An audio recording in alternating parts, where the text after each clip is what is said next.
हाँ, बड़ा अच्छा लगा महाराज, बड़ा अच्छा लगा। बड़ा अच्छा लगा। बड़ी कृपा की आपने दर्शन दिया महाराज जी, ये शरीर संतों का दास है और राजस्थान में कोई 500 वर्ष पूर्व श्री ध्यान जी महाराज हुए थे। वहाँ जो जंगल में, पूर्ण जंगल में स्थान है। अच्छा, दास उस समय वहाँ का जो एक छोटा सा नीच टहल में करे हूँ, तो इस भाव से तो स्वास्थ्य के बारे में और महाराज आपका वो देखा, श्री जो राजेंद्र दास जी से मिलना और ये सब देखा, तो मन में ये हुआ कि ऐसे महापुरुष जो इस धराधाम से चले जाएंगे तो बड़ा होगा, परंतु ये जाना आना तो सब निश्चित है, इसमें से कोई वो नहीं। तो महाराज जी, मैं एक भाव लेके आया हूँ, जीव में और ब्रह्म में कोई अंतर नहीं। महाराज जी, दर्पण और स्वरूप में जो अंतर है वही जीव और ब्रह्म में अंतर है। दर्पण सामने रखा है और हम बैठे हैं, तो दर्पण में जो प्रतिबिंब दिखाई दे रहा है वो केवल दर्पण के कारण है। अगर दर्पण हटा दिया जाए तो हम ही बचे ना। तो गोस्वामी तुलसीदास जी इशारे से समझा रहे हैं, सोई जानहि जेहि देहु जनाई।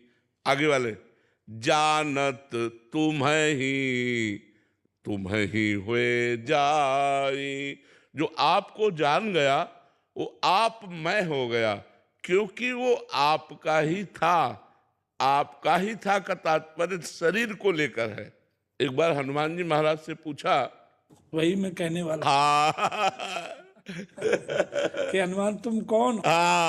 कि सांसारिक दृष्टि से तो है जो महाराज आप स्वामी हैं और मैं सेवक।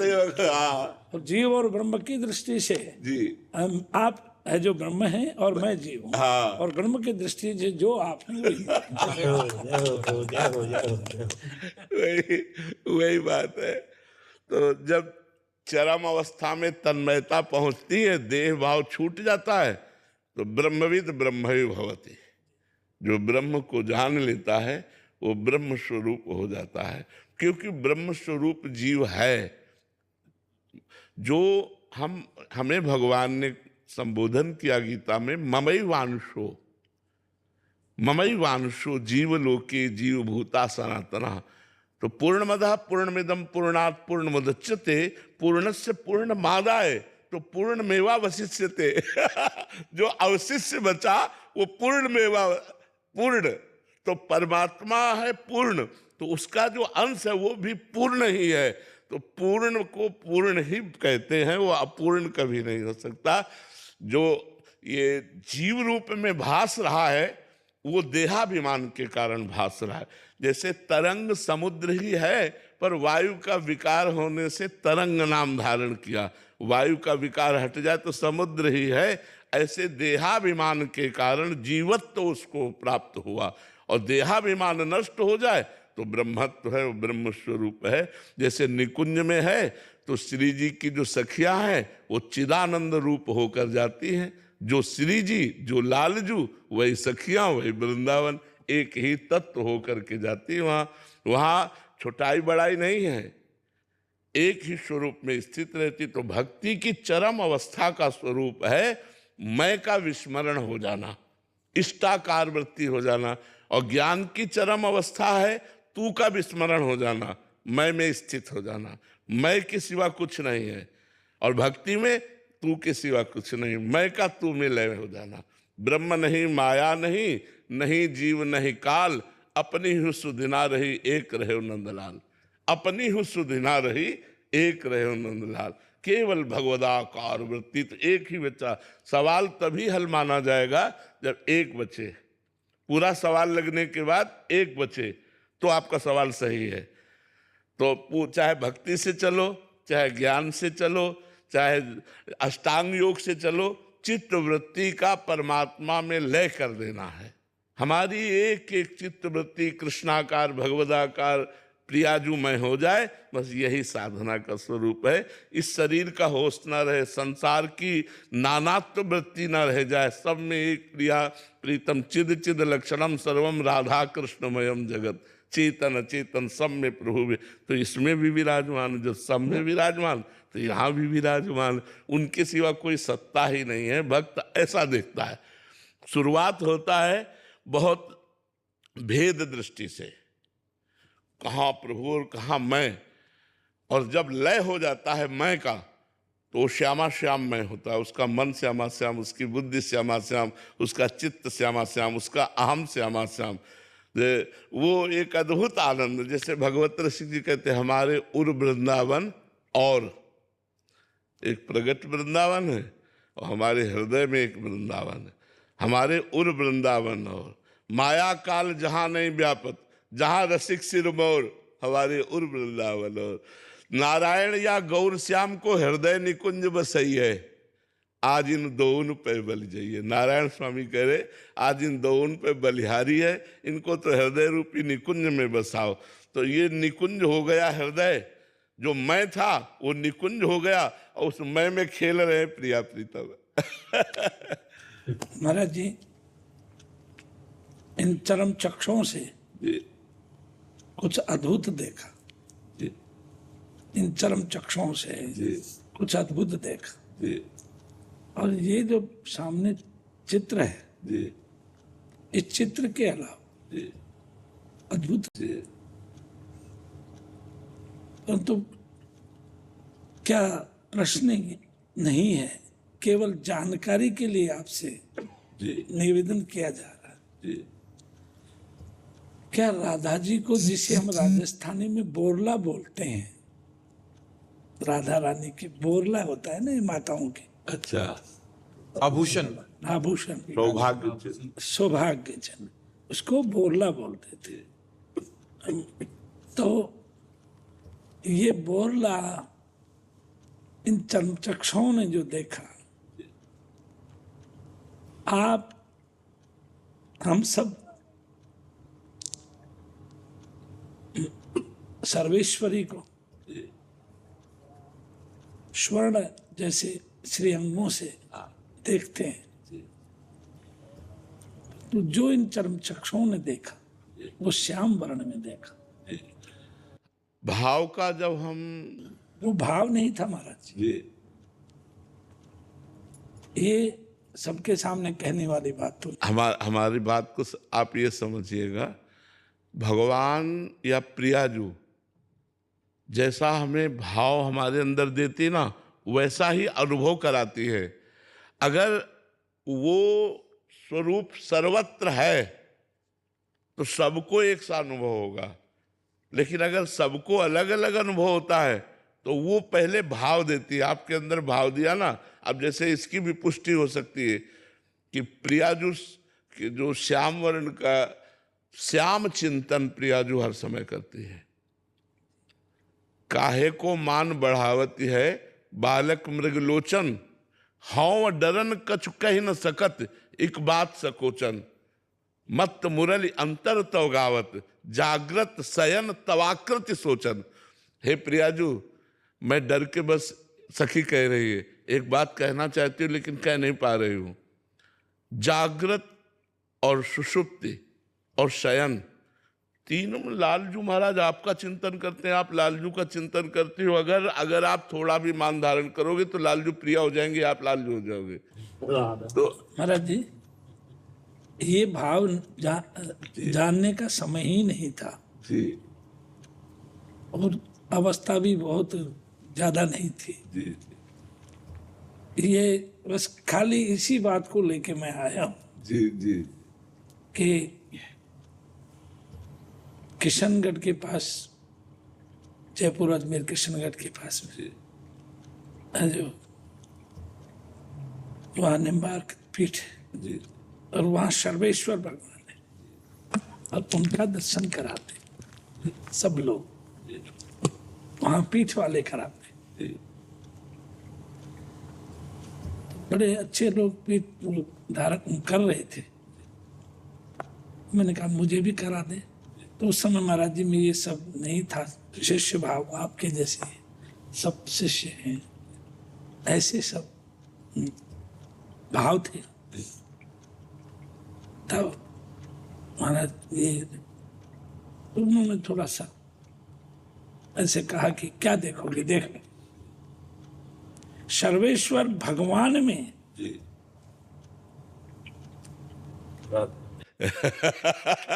जी जी इसीलिए मैं ये आया कि जहाँ सर्वेश्वर भगवान है पुजारी रोने लगे और मैं रोने लगा। जी जी पुजारी इसलिए रोने लगे कि आज तक मैं आपसे वो नहीं कि मैं कोई आत्मसंयुक्ति कर रहा हूँ।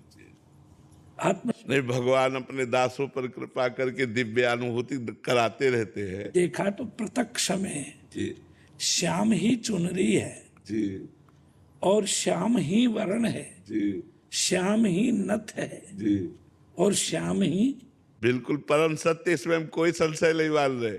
संस्कार श्रृंगार है। जी जी परंतु इस तरह से देखा मेरे, जी जी जी जी जी ये क्या था? जी आपको सुख पहुंचाने के लिए दो है नहीं, श्री हरिवंश सुरीत सुनाऊं, श्यामा श्याम एक संगाऊं, छीने कबौ न अंतर होई, प्राण सुएक दे हैं दोई। तो कभी श्याम रंग श्यामा रंगी, श्यामा के रंग श्याम। प्रभु ने आपको यह अनुभव कराया कि मैं दो नहीं हूं। गोपाल सहस्त्रनाम में लिखा है जी गौर तेजो जी श्याम तेजो समाचरित। जी तो ये प्रभु ने कृपा करके अनुभव कराया कि मैं दो नहीं हूं, इसमें प्रिया जो हैं और रंग में श्याम जो हैं, इसलिए अनुभव कराया कि मैं एक ही हूँ। ये भाव जानता ही नहीं था उस समय जी जी कि कौन श्याम है कौन श्यामा है। जी जी जी उस समय जी एक प्रभु जिज्ञासा लेकर के जी और आया जी कि अखंड मंडलाकारम व्याप्त एनम चराचरम जी तत्पदम दर्शितम एन तस्मै श्री गुरुवे। जी तो इसका बहुत बार विचार होता था। अखंड मंडलाकारम व्याप्त एनम चराचरम, सब जगह चर और अचर में सब जगह विद्यमान है। जी एक श्लोक है गुरुदेव भगवान की वंदना का, ब्रह्मानंदम परम सुखदम केवलम ज्ञान मूर्तिम। ध्यान रखना, केवलम जो अखंड मंडलाकारम है, केवलम ज्ञान मूर्तिम, द्वंद्वातीतम गगन सदसम, गगन सदसम तत्वमस्यादि लक्ष्यम, एकम नित्यम विमल अचलम सर्वधि साक्षिभूतम भावातीतम त्रिगुण रहितम सद्गुरुम तम नमामि। वो सद्गुरु स्वरूप चराचर में व्याप्त है, लेकिन जो चराचर में व्याप्त है वही कृपा करने के लिए मूर्तिमान होकर हमारे सामने बैठा है। वो तत्व रूप में चराचर है, लेकिन तत्व रूप में हमारा काम नहीं बन सकता, हमें प्रगट रूप चाहिए। इसलिए प्रगट रूप में वो वर्तमान में हमारे सामने है और तत्व रूप में चराचर में गगन सदसम, जैसे आकाश सर्वत्र व्याप्त है ऐसे गगन सदसम। और एकम नित्यम, नित्य है गुरु, कोई मरने वाले नहीं, नित्यम विमल अचलम सर्वधि साक्षी भूतम, समस्त भूतों के जो चराचर है उसके वो साक्षी है गुरुदेव भगवान। अब प्रभु मैं यही जानना चाहता था, एक तर्क नहीं, जी क्या आप विराजमान हैं यहाँ? जी आप यहाँ विराजमान हैं जी यहाँ, जी और लोग कहते हैं, जी मेरा जो अर्थ जी कि महाराज जी की कितनियाँ ठीक नहीं है ये, जी पर मेरा ये मानना है जी और मैं स्वयं भी इस बात का अनुभव कर चुका हूँ जी कि आपके द्वारा किसी का कष्ट काटने के लिए प्रार्थना हुई है, किसी का कष्ट काटने के लिए। ये मेरा निजी अनुभव। जी जी जी जी। ये आप आत्मसयोक्ति नहीं है। जी जी। आपने न जाने किस जीव के लिए, किस प्राणी के लिए आपने ये अनुभव, ये प्रार्थना की है कि ये ठीक हो जाए, भले ही मैं बीमार हो जाऊं। न जाने वो आपको भी याद नहीं। जी जी। तो इसकी वजह से लोग कहते हैं, परंतु आपने देहाभिमान त्याग करके जो सर्वत्र प्रभु का दर्शन करने का जो आपने, मतलब सर्वत्र प्रभु हैं, सब में व्याप्त है, ये संदेश पूरे भारतवर्ष नहीं विश्व में आपने दिया। और मेरा आपसे वही एक निवेदन था कि जो मैंने अनुभव किया इन चर्म चक्षुओं से, चमड़े के चर्म चक्षुओं से, कि आप यहाँ विराजमान है इस स्थिति में, आपकी जीव आत्मा इसी शरीर में है और आपका स्वरूप प्रकाश में लीन हो गया। ये क्या लीला है? अब महाराज जी सही बतावें आपको, आपसे कुछ छुपाव नहीं है। इस खोखे के अंदर अब वही विराजमान है, अब जीव नहीं विराजमान है। खोखा ये है, अब मतलब जब पारखी सामने हो, जौहरी सामने हो, तो रतन फेंकने में कोई दिक्कत नहीं होती। अब केवल खोखा है बाहरी जो आप देख रहे, अंदर पूरा सर्वराज्य उन्हीं का चल रहा है। महाराज जी, मेरे गुरुदेव बीमार हो गए थे जी। ये 2 मिनट का है जी। आनंद आता है आप जैसे महापुरुषों से मिलने। क्यों? ये तीनों बातें आप में घटित हो रही है।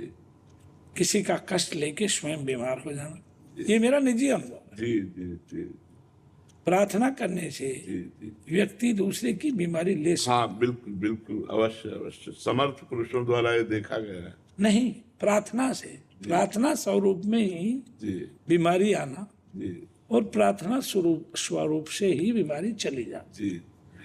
ये मेरा निजी अनुभव है। इससे रक्त, मंजा और मांस के शरीर से। तो प्रभु, मेरे गुरुदेव बीमार हैं और हॉस्पिटल में एडमिट। आज इस चीज को देख के मेरे को हल्का सा ये रंग है। इस चीज को देख करके मेरे को वो दृश्य याद आया और सर्वेश्वरी जो है, इनका दृश्य देख करके मेरे को वो घटना याद है। तो महाराज जी एडमिट हैं और पूरे आकाश में एक पीली सी रोशनी आ रही है और वो रोशनी इतनी बढ़ गई कि सूर्य का प्रकाश विलुप्त हो गया उस रोशनी। और मैंने अपने नेत्र विकार मान करके ऐसे किया, संध्या वंदन कर रहा था कि महाराज जी के निजी डॉक्टर, पूरी सब सूर्य ढक गया और उसमें एक सोने का सिंहासन प्रकट हो। इस शरीर का महाराज जी, इन चक्षुओं का निजी अनुभव है, पुस्तक पढ़ने वाली बात नहीं। तो जो देखा, महापुरुष हैं, सोने के सिंहासन जैसे आप बैठे और सोने जैसा शरीर विद्यमान है। कम से कम 5 फीट चौड़ा लंबा आसन है सोने का, उससे प्रभा निकल रही है। आवाजें नहीं सुन रही हैं, गाड़ी, ट्रेन की आवाज लंबी होती, सब चीजें नहीं सुन रही हैं और केवल प्रकाश हो। वो प्रभु, वो महापुरुष महाराज जी एडमिट हैं। महाराज जी का दूसरा स्वरूप वहां जाता है और वहां जाकर के इस मुद्रा में ऐसे पद्मासन लगा के ऐसे महाराज का 25 फीट नीचे वो रुक जाते हैं। तो वो महापुरुष ऐसे करते हैं जैसे बटन दबाते ही जो वो क्या वो लिफ्ट ऊपर चली जाती है। इसी तरह से महाराज जी 3 फीट नीचे जाकर के स्थित हो जाते हैं। प्रभु में यही मेरी